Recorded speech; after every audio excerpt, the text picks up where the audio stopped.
Alright, as promised, we are going to continue color grading this project, and we are working on this scene here in a basement. I will start this the same way with the exposure. And okay. Using the lift, just dip that a little bit. Don't want to go too far with that. You notice I don't like to, on some other tutorials they talk about bringing it right to the zero. It all depends on the footage, but if there is a lot of black or if it's a dark scene, I find if you bring it right to zero and crush the blacks, it's just a little bit too much. So you want your blacks a little bit lifted, and you'll notice on a lot of broadcast television type TV series, you never see the blacks completely crushed, partly due to Rec 709 standard, but it's a desirable look for darker scenes anyway. Now we'll do a little more gain.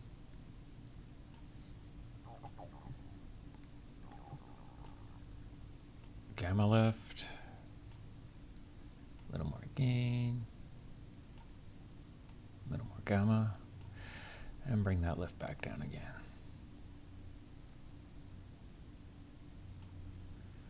Toggle this on and off. Command D.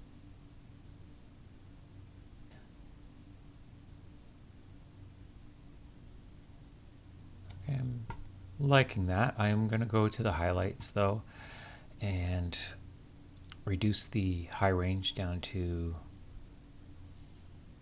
0.500. Just see if that does it.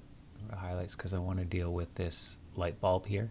Just make it transition a little bit better.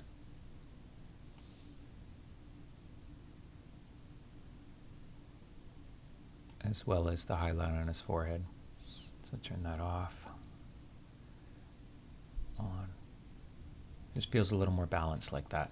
Okay, so that's it for exposure. We may need to come back to that. But add another node, add 0 node. And this is going to be our white balance and saturation.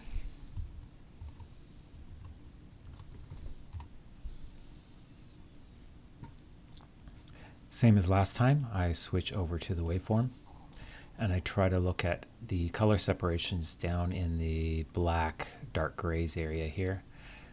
And using this tab 2 over on the left side bottom, temperature, and we'll dial in a little bit better of a white balance there. If I scroll around to where we actually see his shirt, we'll see what that does here. I'm going to turn it off.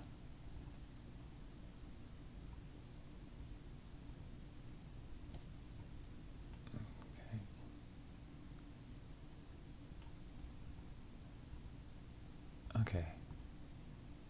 Because the white balance was pretty accurate to begin with, I think that should do it.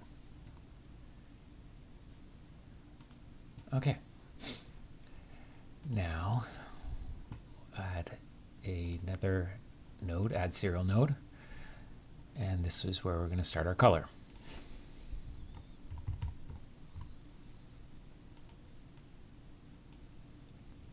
Our low range at .333 is fine. So in the shadows, we're going to pull a little bit of a blue-green tinge.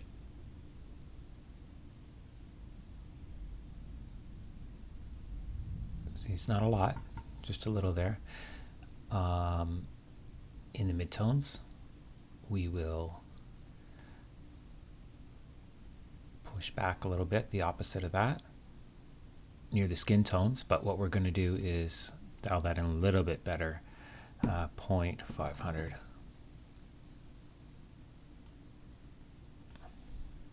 And toggle this node on and off. That's before and after the color. You notice there's now a little more of a color contrast between the shadows and the midtones there.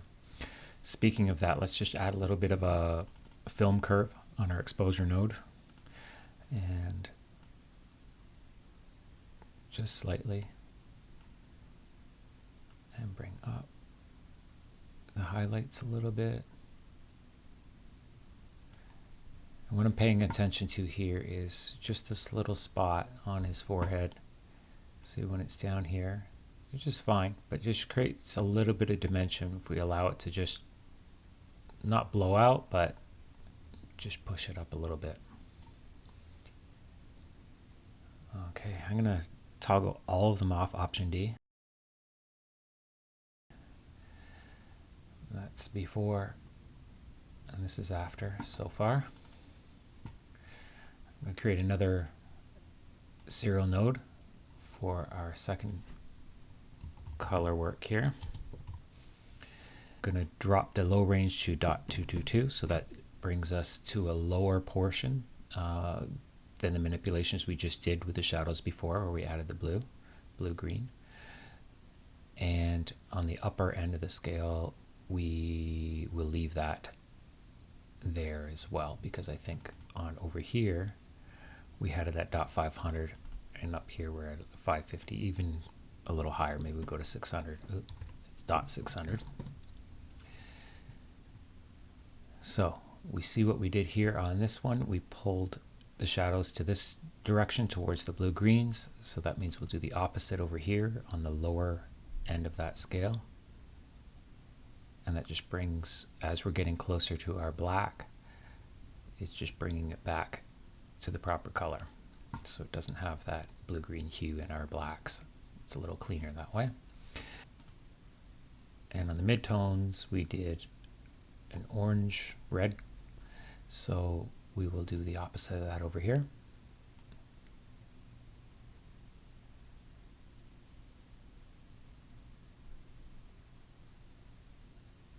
Okay, and I think that, again, it adds a quality that I can only describe as rich. It seems to make the color just look a little more rich when we do that. And now we'll do a final color node on this one, which is really just desaturating our whites, our pure whites, and our pure blacks. So the darkest grays are about here, like I said in the last video, and we'll drop that down. But in this case, because there's a lot of black in it, we can afford to leave the color in most of it. Okay. And on the higher end of it, on our brightest part of the image, we will do that. Okay, so now let's just disable all nodes for a second to see the before. And here's our after. So one more thing I like to do, I'll do it on the exposure tab, especially when you're seeing a little closer up, you're seeing a person's skin tones. Sometimes I like to see a little more mid-tone detail in it, depending on the camera that was used, but you can really bring out that filmic look by doing this. So I'll just add, let's say 10 here. And it's almost like a sharpening right in the mid-tone area. So you just see a little more detail, looks a little more film-like. And what I'm going to do is we'll just look at one other shot real quick, but we're going to create a template to do that. We'll look at View, Stills, Grab Still, and we have that here, which we can always export to a JPEG or PNG, so we can post that on the internet to show our progress if we like. But more importantly, this will be a template that has all of these adjustments in it, so we can drop that on a similar clip in the timeline, and it will immediately give us that color grade, at least as a starting point. This is virtually the same shot, so it should be no problem to drop it on, and it should all look good. See that? So yeah, I think that works. But even when we go to a close-up, let's see here in the timeline. Oh, here.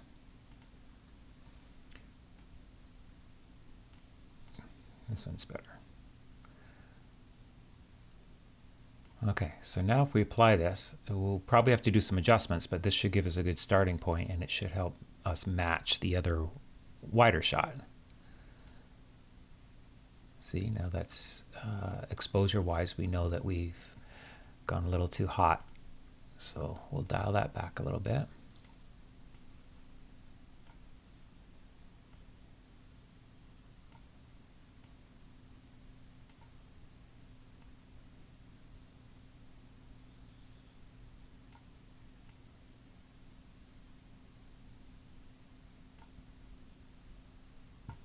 And the other thing I didn't do is anything with the saturation, which I will fix that right now.